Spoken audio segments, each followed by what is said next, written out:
Hello and welcome back to the Fat Dad Fishing Show. My name's Rich Natoli, your regular host, and we're doing this show because it's too cold to go fishing for as long as we want to every day. So we may as well kick back on a Monday and talk about it. And tonight I'm going to be joined by Chris Matuson, and we're going to talk freshwater and trout fishing in the colder months. And this is a really good topic because, look, if you're anything like me and you're almost totally dedicated to saltwater, it's really tough to get on the water right now. And what makes it tough is what you really have going, not even for very long, because especially in New Jersey, you're going to lose the striped bass in the back bays. You're going to be on a boat. You're going to be on a boat all day, and it's a tough time of year to do that. Trips are getting blown out left and right. They're getting canceled because it's too cold, so people aren't filling the boats. So one thing that you can do, and one thing that I look forward to doing, is when things get oppressive around the holidays and you need to get out, you need to just get some rest, some relaxation, just some time on the water. Why not winter trout? Because this is the time to catch them. And Chris is going to go through with us exactly how to do that. So as we get ready for Chris to come on in just a moment, I'm going to talk about the sponsors. We have Great Bay Outfitters on Radio Road in Tuckerton, New Jersey. Paul and his team, man, if you're looking for anything kayak related, check out Great Bay Outfitters first. One of the largest dealers in the entire region.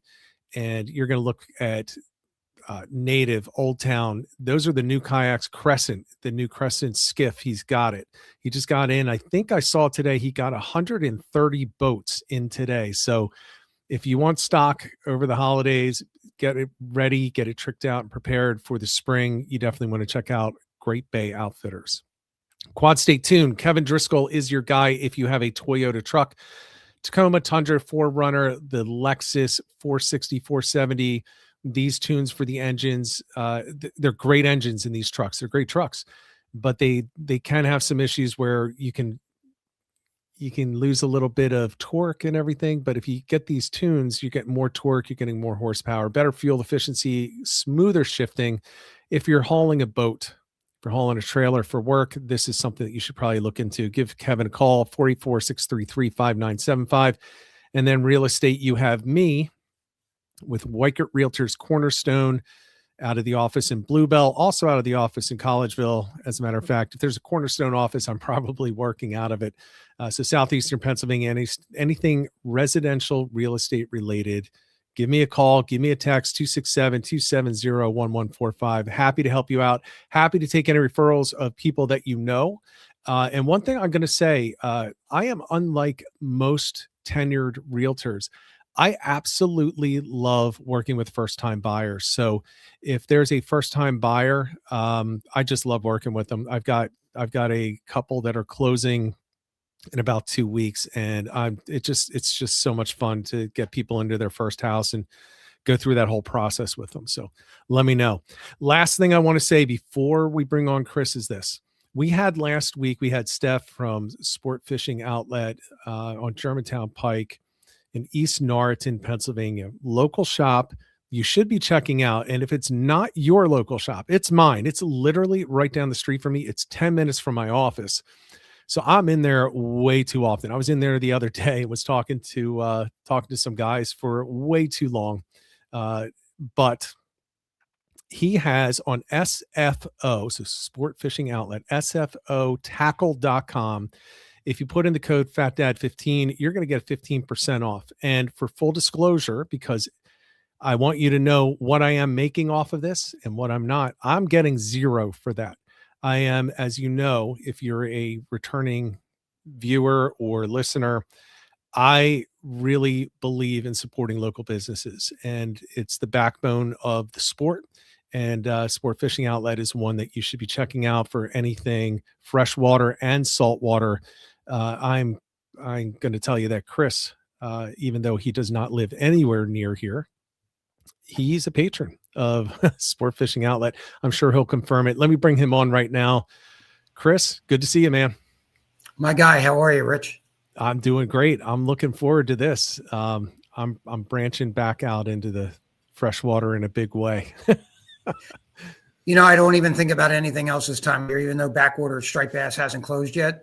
Yeah. I do that till the end of the year, but come the middle of November, it's all about trout fishing the last couple of years up in Pennsylvania. So yeah, and you've caught some really nice one. I'm going to put some pictures up as we go into this. There, as a matter of fact, they are uploading right now great. as we talk.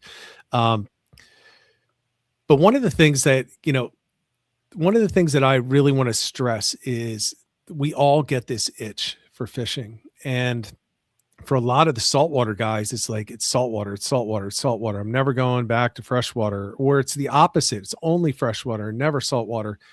And this is really a great option for especially this time of year, because this is when, as far as I'm concerned, this is the best time for trout. And it's a quick trip. Yeah, it's definitely not an all-day trip, especially with the temperatures that we had last winter. And obviously we're on a track this winter for it not to be too mild. So it's, a couple hours and you get your fix and get some nice fish most of the time and call it a day. But it's definitely better than what I used to do and just sit around for the couple winter months and, go through tackle, look at photos and, that just wasn't getting it. So I went back to my original passion, and that was trout fishing in PA. Yeah, well, and you're from PA, so you're familiar with the streams, and that, I think, is one of the biggest barriers to entry when you're talking about legit trout fishing. Because a lot of people, they're just out there as soon as the stocking trucks leave, and and then they're done. Once the stock trout are fished out, or they think they're fished out, and it's not shoulder to shoulder anymore, they just stop. I mean, they stop in the summer, and they just don't start again until the opening of trout the next year. And I want to talk to you. I want to make sure that we talk about exactly what we need to look for when we're looking for a spot. But as we're going into this, let's put on here some of the pictures. So this is the cover picture. I mean, we're talking quality fish here, right? I mean, this is not. Yeah, these are all like 15 to 17-inch fish, and you could tell like they're thick. Yeah. One branch I fish, they do not get a winter stocking anymore. They or fall stocking. They used to, but after COVID, that pretty much stopped. There's another branch, the east branch that they do stock in the fall, but that's catch and release only. But I like going but that's where most of the people go, right? It's kind of like striped bass fishermen. A lot of them, they go when the blitzes are happening, and then the rest of the time, they'll kind of sit around when the migration in the spring or the fall isn't happening, and they'll sit around through the slow periods. But this is when I like to go, is when nobody's really around, and you get the holdovers from the spring, and we can touch later on about brook trout. And, I like targeting them, even though a lot of those are not as big. But in February, I get a lot of those that have, spawned and whatnot. And, they may not be quite the size, but, they're a great fight, and they breed right in the stream. So. Yeah. Yeah. And here's some more. Chris, it's funny. I was looking for a picture with you in it, the old striper pic, but you don't need to do that with the trout. No, I used to years ago, but by the time you get a camera set up, and I'm not as advanced as you guys are with the, and I don't do GoPros, I don't do, stuff like that. People talk about striped bass being out of the water too long. Trout are super, super sensitive. Yes. Winter months, it's not as bad because the water's cold. They love cold water. They're cold water fish. So they will, survive pretty good. But again, they have very delicate mouths, and sometimes a spinner or jerk bait goes in there a little far. Even though the ones that are up on the rocks, the water is literally, inches away. Right. So I just take the quick pick and get them in. But no, from the last 5 or 6 years, maybe even deeper than that, I don't have any pictures of me with the trout, unfortunately. So yeah, well, and that's okay. I mean, that's not why you're there, right? No, right, exactly. And most of the trout I catch, I don't even take any photos. Just one or two, the biggest ones of the day, I kind of just take pictures of and put them with collages I have. But fall, November through February is really my favorite time to fish. for multiple reasons. It's really not stockfish that we're catching, so they're not easier to target.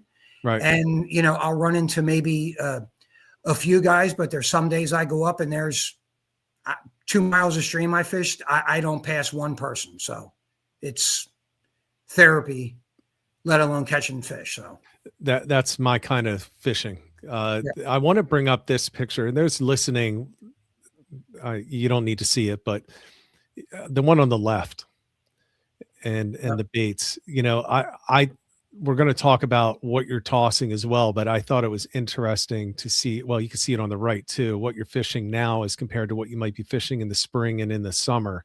So I want to get into that, but let's start at the very beginning, because I did get some feedback from some people who said, never thought, one of them said basically this, it's not a quote, but never thought I'd be excited for a freshwater stream.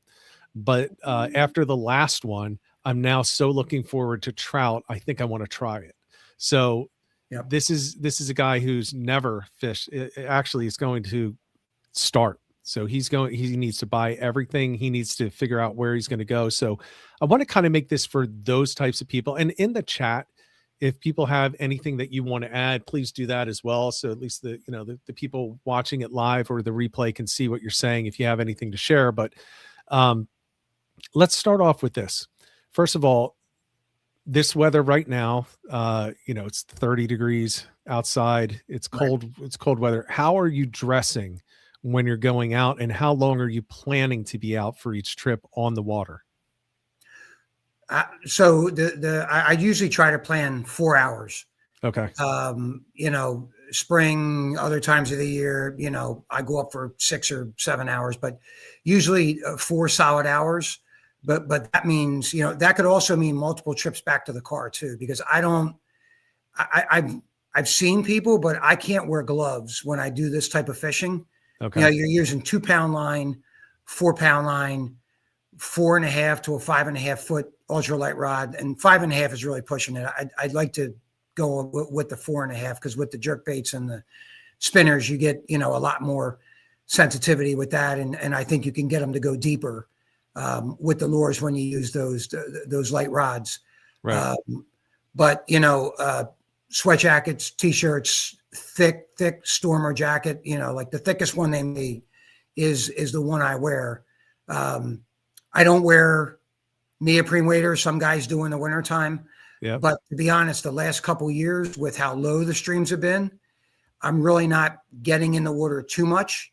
Early spring, late winter, like last March, myself and my brother went up. Water was deeper because we did get a lot of rain in March up there.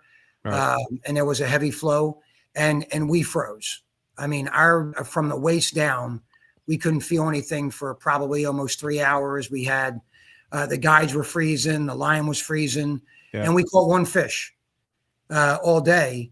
But again, it was very, very satisfying, because you're catching fish when really, unless you're a diehard trout fisherman, you think that you can't catch fish. But they're cold water fish anyway. So, but you're dressing very, very warm, because it's going to make a real crappy trip. And it's going to make a real short trip if you don't dress for it. But I'm not beyond going back to the car, putting the heat on, putting the heated steering wheel on, for 20 minutes and having something to drink and getting something to eat and going back out. I mean, you need to prepare to do that, because like a day like today, I can't really stay out there for 4 hours without warming up. Again, if you have gloves on, sure, but I just can't. I can't do 2 or 4 pound line with gloves, but you definitely have to dress for it and a mask on too. The what are they called? The gator. The gaiters. I got to have a gaiter, because I have to be able to cover my ears, because for me, that's the first thing that goes is my ears and my fingers. Yeah. I'm not in the water too much, even though I always have chest waders on, because, again, you have accidents, you have a lot of leaves laying this time of year. If you get rain, or, last couple of years I've been up there with snow on the ground, it gets very slippery going down those embankments if I'm not walking the stream the whole way. You have to dress from the waist up, or it's not gonna be fun. I've got, mine is neoprene stocking foot, and then I wear corkers. And when I haven't done it in years, but when I'm fishing the creeks in the cold weather, I'm wearing corkers because of those Agreed. rocks and everything. So I don't have the corkers that you put on the the boot foot waders. I have the actual boots. So that's what I have. And then the Stormer, gosh, what is it? The waterproof, whatever the waterproof, I think it's the highest end one. Yeah, mine's the heavy neoprene one. Yeah, that's what I have. Again, it's not the most comfortable, especially when you're throwing jerk baits and you're throwing Panther Martins and whatnot for long periods of time, right? Because you kind of lose range of motion, your shoulders start to hurt, you got a backpack on. It's like, but again, this type of fishing is not, it's not for someone that thinks it's going to be easy. And, there's days where I've gone up and, I've gone solo and got 8 or 10 trout. I've gone with my brother and we've gotten, 15 or 16 fish between the two of us. But then there's days where I've gotten nothing, or I've gotten 2 years ago, I got a 16-inch brook, and that was the only fish of the day. And I was up there an hour, caught that fish, lost a couple others, but you know what? I had the biggest smile on my face going home that day. But again, that was a day where I had to go back to the car twice because it was just so cold. It never got above 33. There was a wind chill and, it felt like it was low 20s all day. So not for the faint of heart. If you were up here today, you'd have the wind and you'd have the high water, and you'd be battling it. All right. So you're wearing just the standard stuff, think surf gear, basically, just for the fresh water. Now let me ask you this. Let's talk somebody, they don't have anything. Are there any, I don't know if you use entry, what rods you use, what type of rod you'd mentioned, a 4.5, maybe 5 foot, but the shorter, the better. And I'm assuming that's because you're in under branches and all of that. So you need to be able to swing it. Is that right?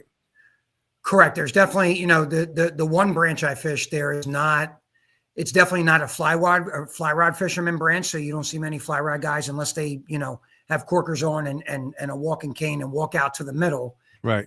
And do that. But, most sections, to be honest, if I flick underhand real hard, I'm hitting the other bank. It's not like a lot of those streams down by Philly that are really, really wide in certain sections. I don't fish any sections where I can't get to the other side basically by doing an underhand cast. So, that's why I go with the shorter rod with a real light tip on it. I do have ones that are stiffer, but again, this time of year, you really have to go by feel and watch the line because they're not super aggressive at times. Yeah. But the most sensitive, I do have an IM6 one piece 5.5 that I will use. But again, it depends on what I'm throwing. I'm not against throwing power bait either, because to be honest, there's certain periods in the winter where if the water's low and there's just not enough flowing water for me to get the movement on a jerkbait or on a spinner, and you just switch into scent. There's a slight drift, and I will go to power bait. I hate going to power bait because I do not like fishing that way. But again, it's really no different than fishing a trout magnet, drifting it down. Because again, I'm not fishing holes. I'm fishing moving water that has eddies off to the side, or then kind of just, slows down and goes into some deeper pockets. But so I kind of fish that the way I do a trout magnet and just kind of bounce it on the bottom, not really let it sit. But those are, that's really my go-to is a 4.5 to 5.5 foot rod, a micro size reel, 2 to 4 pound test line. Some guys will say, they still use braid and put a 4 pound leader on. I have no time for that, because a lot of times you're getting caught up in the rocks. And again, you need to be prepared. If it's a stream you don't know, you're going to get hung up. You're going to get hung up in trees. You're going to cast onto the other side, get into the bank. Yeah. Boulders that usually you're not going to get hung up on if the creeks are higher. Right now they are not. So even me, where I know these streams like the back of my head, the first 45 minutes is usually a learning curve of where am I getting stuck, where am I not, what type of drift. If I have to go to power bait, what size split shot am I using? If I'm using a jerk bait, do I have to weigh that down? Right. Spinner size, am I using a size 2? Am I using a size 4? Sometimes guys use smaller, but again, I'm not looking for small fish this time of year. And to be honest, there's not really small fish left. The Right. only fish left have been in there maybe for a few years, and they've really chunked up over the last couple of months. They've eaten everything that's been thrown into the stream. They're eating everything that's come down in the heavy storms over the summer, and they're just sitting there in the current, just waiting for another meal. And those fish are from last month, and they are not stock fish in the fall again, because they don't stock this branch in the fall. The last stocking was end of April, beginning of May, and they've evaded people, and they're pretty smart by now. They know what to bite, what not to bite, and they know there's not a lot of stuff being thrown out there now. So it's a lot of casting angles and, just knowing the proper spots in the current. Yeah. I mean, that's the thing. The dumb fish have been caught, and the dumb fish are the 100%. small fish.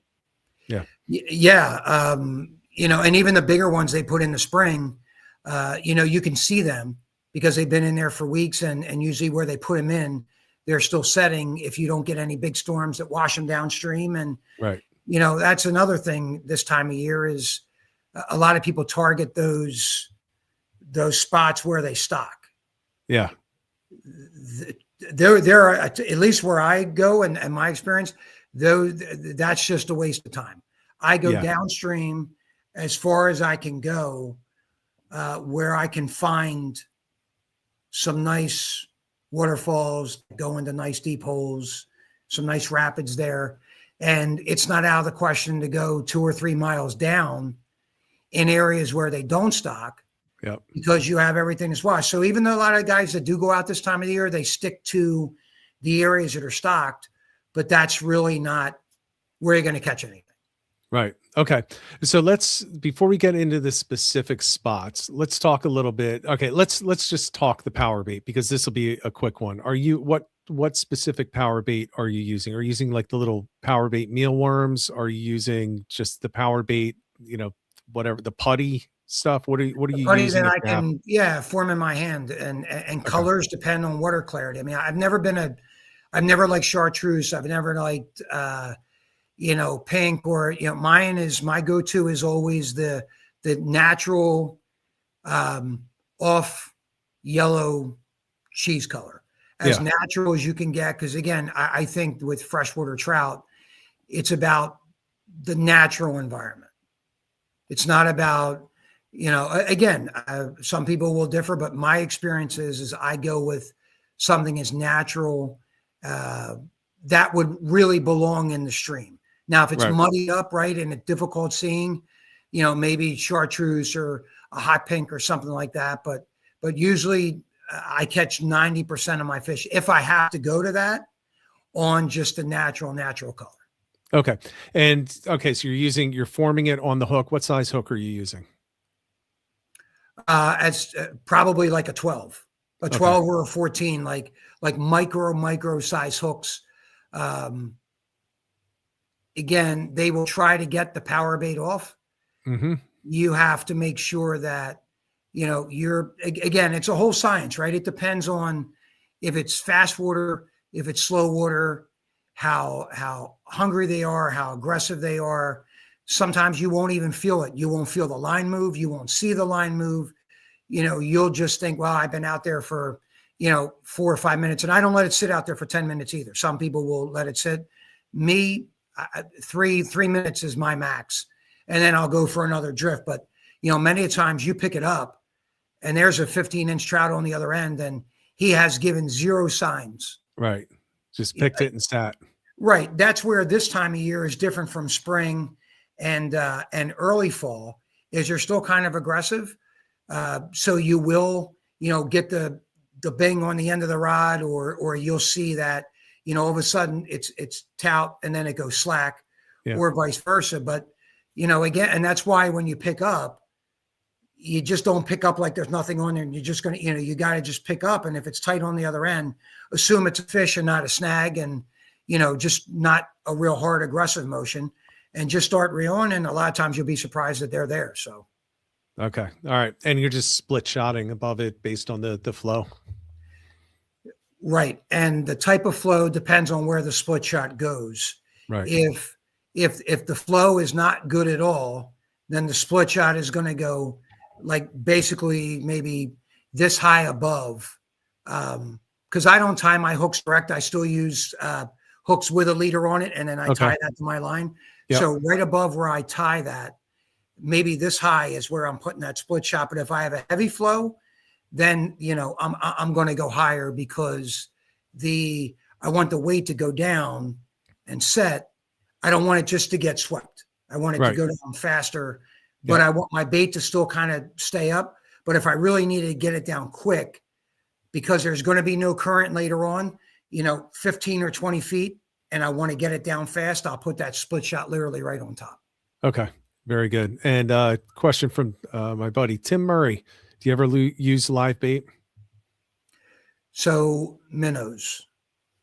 I love using minnows. I've caught my biggest brown trout to date on a night crawler, just freelining it. No weight, no nothing, hooking it just in the end and it was literally a night crawler this long, at least. I mean, it won't fit on the screen, but probably almost a foot long. And he was just drifting in the current. But again, it was a section of that same creek where it comes down the rapids, right? Drops into a real deep hole. And then gradually, it's still fast current, but then gradually it goes into shallower water.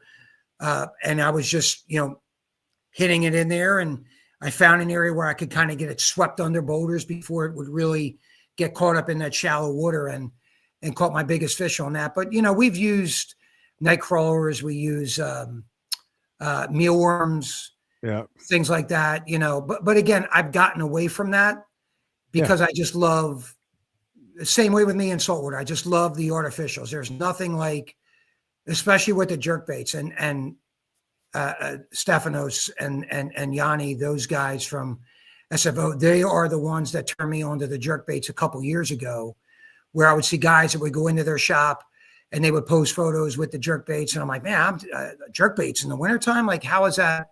And you know what? They've been a game changer for me. But, again, the minnows are great. Trout, minnows, you tend to get a lot more bites on those because they are smaller size, but they're very, very fragile.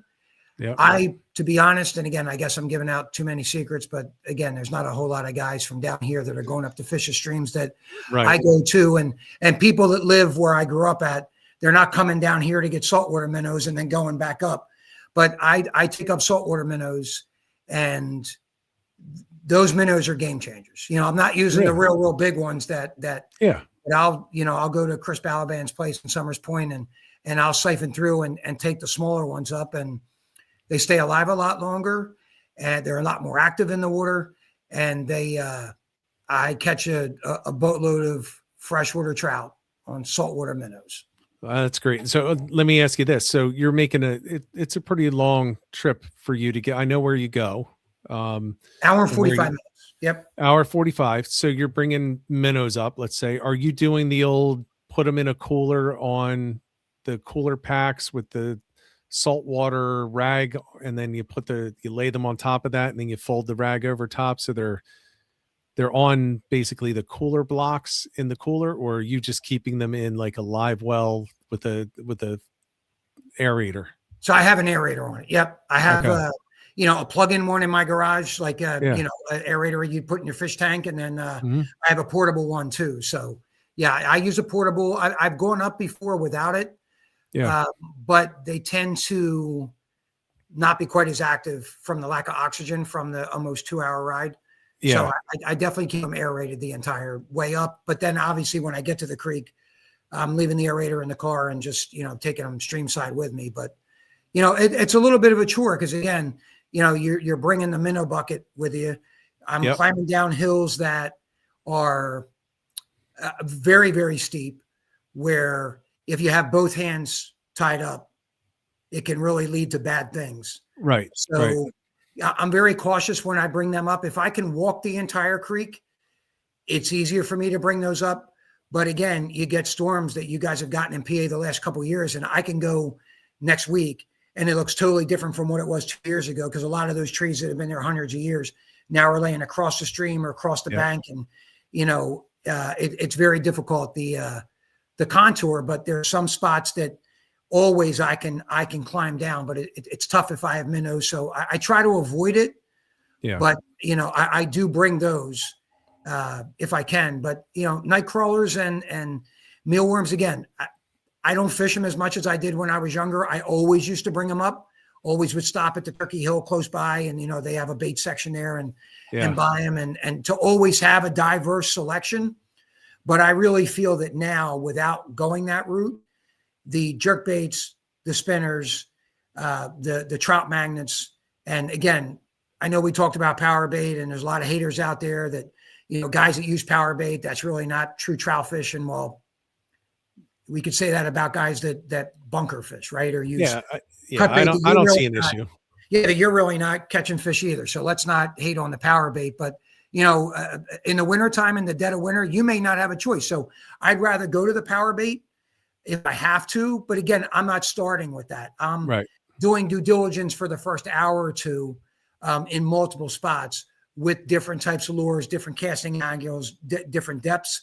But if they are glued to the bottom, I'm switching over instead of going home and not catching anything, because that's really not an option. Right. No, I'm right there with you. I mean, I'll toss whatever I need to toss, and I don't feel bad about it. I mean, it is what it is. If you want to catch fish, sometimes you got to do what the fish want and not what you want. That's really what it comes down to. And the minnows, when you get to really not early spring, late winter, because remember up there, same way in New Jersey, I guess, but I don't trout fish down here, is that, you get that it closes the second week of February on stock branches. So it's really a race against the clock after the first of the year that, you get at least somewhat bearable weather. Like last winter, there really wasn't any bearable weather. I did go up, but it was very, very difficult. The year prior, I had a lot of windows, the end of January, beginning of February. And actually the first 2 weeks of February is my favorite time to go. Yeah. That is the best time, because you really haven't seen any pressure at all, not even from local diehards that want to get out there in the winter. And, I find a lot of brook trout the beginning of February too, and pound for pound, even beyond browns, brooks fight a lot better. Well, I'm down for some brook trout. I'm blessed to be around some good trout streams, some stocked, some not. And there are some spots that I want to check out. But before that, before we get into the choosing of the spots and the type of waters that you're looking for, we talked about the bait. All right. So the bait's covered, but really what I want to dive into is what are the artificials that you're using? And let's focus first, not just trout, but this time of year, the cold weather. What's the first thing that you're tying on when you're going to go and hit one of these streams? Like a 2.5-inch jerk bait. Okay. Is there a brand that you like? It's a 2.5-inch. Is there a brand and color? So Trout Magnet, whatever that company is, I guess it's Trout Magnet, right? Is that who makes those? I don't know. I don't know. I can look it up as you're talking. So it's the same section that you buy trout magnets, because trout magnets, now they have worms. They have all different. It's not just the historic, the little trout magnets. They make all different ranges now. So whether it's Mr. Trout, Trout Magnet, but it's usually in the same section, same maker. And but Rapala, they all make those tiny, slim jerk baits. You even have a lot of independent companies that make just trout lures. They're like Trout Magnet, but they're individual guys. A lot of guys that make crappie jigs, right? Yep. They make hard baits. So I'm not really stuck on a brand. I really don't endorse any type of those brands, because if I find one that works, that's what I'm using. And again, I have multiple colors, but I'm going on a minnow type pattern, maybe some flash on the bottom, right? I don't care whether it's pink or, a little bit of green on the bottom, but the top of the minnow, I want it to look natural in the stream, because usually you're getting crystal clear water. Yes. In the wintertime. I mean, like that big brook trout I got 2 years ago, I saw him coming from 15 feet away, where any other time of the year, it's like when you first go to the surf in the spring and it's just gin clear. It's the same way the streams are. So to me, I want my presentation to be as natural as possible. But the last couple of years, I've tied that tiny jerkbait on. Now, I used to use ones with a fatter profile, wasn't getting anything. But when I went to the slim ones that are just very, very, there's just very slim. Okay. Yeah, that's the first thing I'm tying on. All right. So Trout magnet jerkbait, 2.5 inch, natural colors if you can get them. Yep. And what's your number 2 that you're going to use? A number 4 Panther Martin with a. I knew that was coming in. Yeah. Again, I don't change the blade size, really, to be honest, based on water depth. I've been doing it so long, I can throw a 4 blade across shallow water and not get it stuck. So I just think it gives more vibration in the water, and you can also get it down deeper, where now they're really not setting higher in the water column. Even in the running water, they're not, they're not moving, they're not chasing. So you need to kind of get it down in front of their face. And the number 4 blade does it for me. I used to really be hooked on a bronze blade with the black and yellow polka dot. Yeah. On the shaft of it. But, my brother really outfished me the last 2 years with the silver blade. And so really just, silver blade, but I do not fish ones with hair on the tail. And I'll tell you why. They look good, right? And you would think that would be okay. And it does if the fish are shallow, but no matter what size blade you have on there, that hair is going to make it stay higher in the water column. Right. I want to get it deeper. So I just put that big blade one on there. And as soon as it hits the water, I have my rod down toward the water and I'm cranking it and getting it down there as quick as I can. Okay. So, all right. So the number 4 Panther Martin, no hair on it, silver. Yep. Do you care if the blade is hammered or if it's smooth? Does that matter to you? No, it doesn't really matter. I mean, most of the time the ones I fish, they're smooth. There's on one branch I fish, it's tough for me on the one branch to use inline spinners, right? Because I think you have to have more distance to really get that going through the water. Right. Where a Panther Martin, it's like instantly, as soon as it hits the water, you flip the bail, the first crank, you're already creating vibration. Right. So inline spinners, I find more of those with the hammered blades on them. Yep. But, rooster tails, same thing. If I have more distance where I can fish, I think you have an easier time getting them down into the water column with the hair than you do the Panther Martin, just because it's like a longer profile, the lure itself.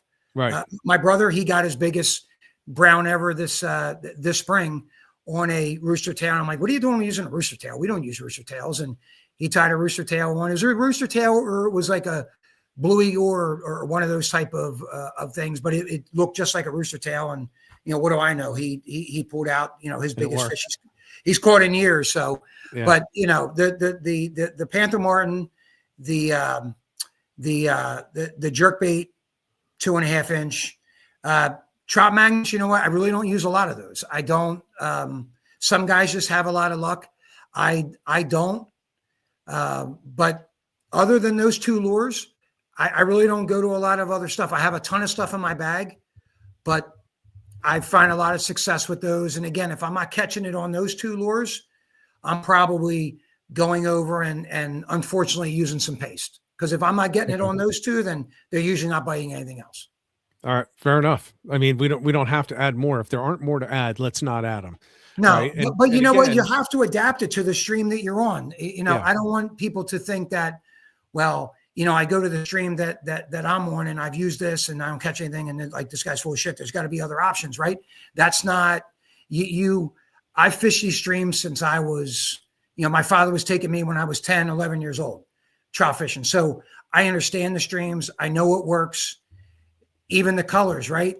The natural habit, right? A stream that has a lot of crawdads in it, right? Yep. Usually has a good smallmouth population. Yep. But trout will go after those crawdads too. Maybe they won't eat the crawdads, right? But they're going to chase them. And you need to resemble what's in that stream. I've So caught trout on little crayfish.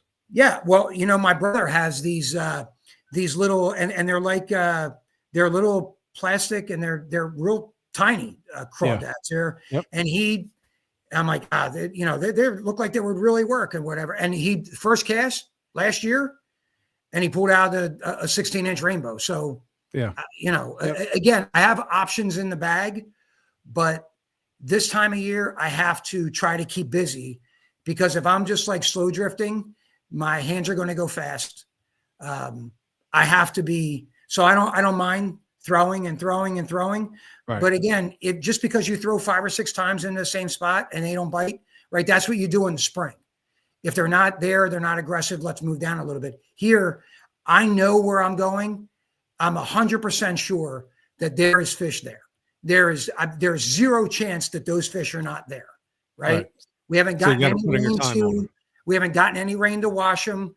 The water is not deep enough for them to move downstream. I know where they're at. And the ones I've caught, the big ones the last month and a half, I've put them back. So they're not, and the people that do, I know that do go, they're not harvesting this time of year. They're usually putting back too. So those fish are there, and there's a lot more in there than what I've even caught. So it's just a lot of patience, a lot of casting, changing the angle, right? Because again, they're sitting facing current. Yeah. So just coming across current may not be doing it. Sometimes, you're casting downstream and back up, because even though the current's going, to the right, you have the eddy that comes back up towards you. So now they're sitting the opposite direction. So it's just a lot of patience, but you really have to know the stream that you're going on to understand what's going to work and what's not. But even a stream that I haven't been on before, I'm going with that Panther Martin regardless. Okay. So let's talk about the spots now as we come to, we're almost 45 minutes. So let's talk about the specific spots. So we're geared up. We're dressed warm. We got the rod, the reel, the light line. We've got a Panther Martin on there, or a trout magnet, or something like that. Now we're hitting the water. What are you specifically looking for? Let's start at the macro level. Like, what type of stream are you looking for? Let's say you're going in an area you've never been to before, but you can ask any questions. What's the type of stream that you're going to want to look for? If it's got some deep running water pockets, I mean, that's the biggest thing for me is, a shallow stream, or even like a stretch that's just shallow, where I can just see bottom. Not saying again that there's nothing there, but that's not what I'm going to target this time of year, because they're sitting there in their winter holes. Where they're really not going to move too much, but they want that oxygenated water that even when other parts of the creek are going to freeze, this isn't going to freeze over, and that's where they're going to be. So, that's what I'm looking for. I'm looking for bends. I'm looking for, any type of sweeping water that goes into an eddy, eventually dumps into a deep pocket. I'm not going to fish that deep pocket because they're probably not going to be there. And again, with gin clear water, you can see all the way down, so you can see whether there's fish there or not. But I'm definitely looking for a structure in those streams. Okay. And when you're looking at these, as far as you're saying shallow water, deep water, what are you considering deep water pockets? Like what depth? Again, it depends on the stream. Absolutely. But even these deep water pockets, on this stream I'm talking about, even at max flow, it's probably 4.5 feet. Okay. At its deepest. But if I were to go up there last week, it may be 2.5 feet. But then it also dumps into water that is barely going over some rocks. So anything that's moving and deeper than what is 1/8 of a mile in front of it, that's the area I want to target. Okay. That makes sense. Do you fish anywhere near most of the dams have been ripped out by now, but do you fish anywhere near dams when you're up in PA? No. Okay. No. Marsh Creek in Downingtown, right? That's got a spillway that dumps into the East Brandywine there. Yeah. There was a couple dams along that not really dams. They're like spillway. Yeah, but some of those have been, even on the branch itself, the fish ladders, they've broken down because of water heights. They just want to keep it flowing, right? Because the water just doesn't stay high enough to go over, and it creates droughts downstream. So they've knocked a lot of those away. So no, I really don't. The ones I fish really don't. They don't really have dams. They don't have fish ladders. It's just, the natural contour of the stream where, now it's going to hit this mini cliff and just drop over. And right below that is usually where I go. Yeah. So I was thinking, there are some near here. I mean, I could walk to a couple where old dams that are either totally removed or partially, but they don't really remove the bottom. So you get a nice drop off there, where it was dug out over the past, 30 years of having a dam there. It's a little bit deeper. So it's maybe 3.5 to 4 feet. Yeah. And then it comes up into you might know exactly the spot that I'm thinking of right now, but it then comes up into huge boulders, like sizes of a car boulders. Sure. Then it gets really shallow, but then you get this deeper area where it gets down to about 3.5 feet again. So I'm wondering, should I be looking further down near those boulders, or should I be up to where that old dam was? So again, I think it depends on I think it depends on the current and the water height. Sometimes, if the water's flowing fast, I'm going a little past. Okay. I'm going a little bit further because once it slows down, right, then you're going to start. That's where you're going to get that eddy that comes back. Yep. But if it's real slow and the water's shallow, that eddy is going to hit faster. So then I'm going to kind of go closer to, where and I guess, maybe 50, 60 years ago, they were dams because, it's high on the sides, right? Yep. It runs over in the center. But again, I'm 54. As long as I've been fishing those streams, there's never been dams there. Maybe, again, 100 years ago there was, but how close I fish to the actual drop depends on the water height and how fast the water's moving. Yeah. But it's still the same general area. It's still the same stretch of water. Right. It just depends how far down that stretch I go. Depends on the water height and movement. Gotcha. So yeah, so there's a spot. There are several near me that they look pretty interesting. Now, I've never fished them for trout. I fished them for everything from muskie to, smallmouth that's right. The fish of choice it's the Perkiomen Creek. Yep. This section that I'm talking about, one of the branches. But it is very interesting because it does get super shallow. Sure. I mean, you can walk across in flip flops in the summer and barely get wet. Yeah. But it does run a couple feet deep further up, where it's a lot more narrow. Sure. And I'm thinking that might be my first spot. 100%. I wouldn't even focus on, you get heavy rains after, do they stock that creek with trout or no? They stock that? No, not that branch. No. But again, I don't know what feeds into that, but you'd be surprised how many branches of creek that don't get stocked wind up having trout there. Absolutely. So, yeah. My largest trout I caught in an unstocked, I should say this, let me qualify this. My largest trout in this area, which is stocked, right, was on an unstocked tributary that was maybe 1.5 miles off. I mean, it was connected to stocked areas, but it was about 1.5 miles off of it. And it was the largest one that I caught. The largest one I ever caught was a native in the middle of the Pennsylvania wilds, like 7 or 8 miles in the middle of nowhere. Sure. I mean, that was the biggest one, but that's not the type of fishing that I'm doing now. I'm not. And you know what? If you're just starting, for someone that's just starting out, it's better to go on a branch that they do stock. Yeah. Again, a lot of branches they stock late fall for their winter stock. They'll do a November stocking, and then they'll do again in February if it's a catch and release. Artificial lures only year round, the late harvest area. But go on a stock branch and you'd be surprised just because you can't see fish. People say, "Oh no, it's fished out." There's a ton of holdovers. Yeah. In these streams, But again, you have to know spots to target. And usually when you find those spots, there's more than one fish there. There's multiples, because there's really no other place, right? Right. Especially Yeah. in the middle of drought like you guys have up there, that there's no other place for them to go. They can't really expand. They can't kind of wander around. But that's why I like these areas where you get the rapids and the waterfalls that go into a nice long stretch, because again, they may not be right at the base of that, they may not be at the end, but there's a lot of water there that's still moving before it hits that shallow water, where they can still, go out and swim around, investigate, go out for a meal or whatever. They're just not sitting packed like in a 2-foot section. There's area for them to go and come back in those eddies. So Right. Unless you have a nice overhang or something. They're not going to be yeah, necessarily stacking up on top of each other. right. Correct. Man, I am looking forward to getting out there.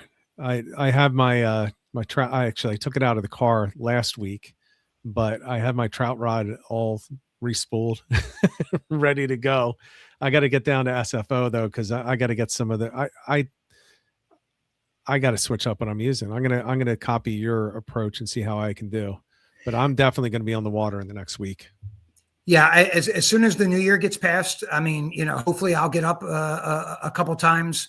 I have a target temperature though. Like I don't care how cold the water is. I'm okay with that because it really. I mean, I've caught them with ice still on the creek in certain spots. Yeah. Like it doesn't matter, right? They're cold water fish. But if it's not going to reach above freezing outside during the day, yeah, I'm not going.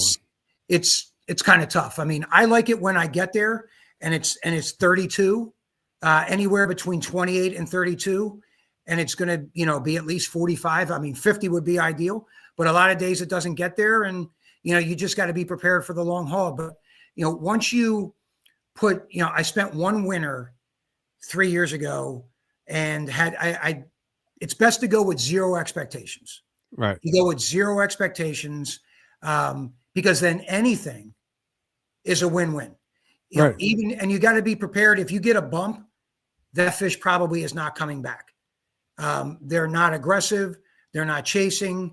They're very smart this time of year because they've been in that water. They know what a hook feels like. So if you don't, they're not like they just got dumped in the stream, right? And they're just hitting everything that comes in, where you can cast 3 or 4 times and they're coming back. Yeah, Here, yeah. if you don't get that hook set, it's okay. Don't be frustrated. Hey, it didn't happen, but now I know where to go. Once you get that first bump or you get that first fish, that should be the areas you target every single winter. Spend one winter, find 2 or 3 good spots on 2 or 3 different branches.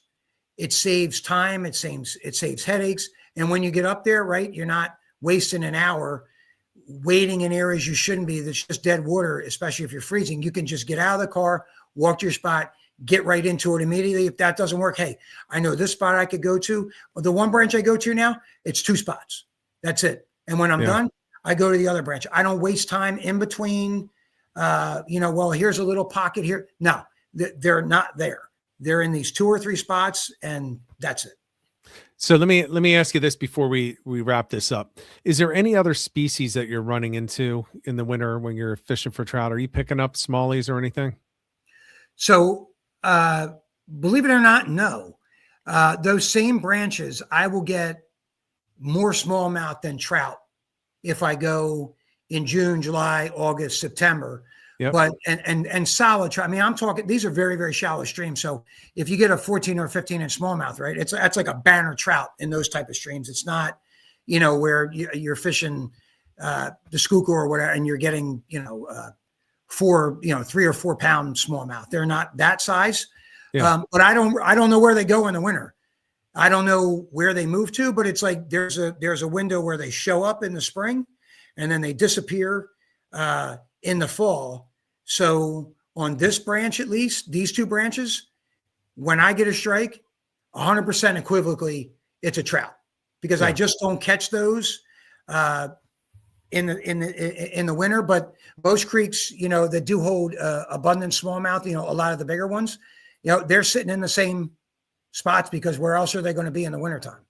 They're going to be in those same holes. So, but with the jerk baits, if there are smallmouth there, you'll catch those too. So, again, if the trout, I think, are a little more difficult than the smallmouth, they're going to take a little more coaxing. But again, if you're fishing in a section that has a lot of smallmouth and trout in it, you're going to have to weed through the smallmouth to get to the trout, because the smallmouth tend to be more aggressive.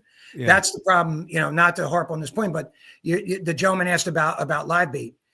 So you have to weed through the smallmouth with the live minnows to get to the trout. Right. So, I mean, so a lot of times it's not worth for me to do that. I'll get more trout on the jerk bait and the spinner than I will, because smallmouth just love minnows. Trout do too, but you got to weed through them. That's why I don't like using shrimp for sheep's head or tog, because you end up getting all the sea bass and everything else are going to jump right on the shrimp. So it's not worth it to me. Even if that's what they want, I just don't want to do it. I just don't want to go through all that. And this branch doesn't hold, like the one branch doesn't hold anything other, it holds panfish, but other than smallmouth and trout, those are the two main species it holds. But then if I go over to the other branch, same name creek, but other branch, you get muskie that'll show up in there. Yeah. The largemouth bass, because, once they open the gates up to the reservoir that dumps in, those will come over the spillway.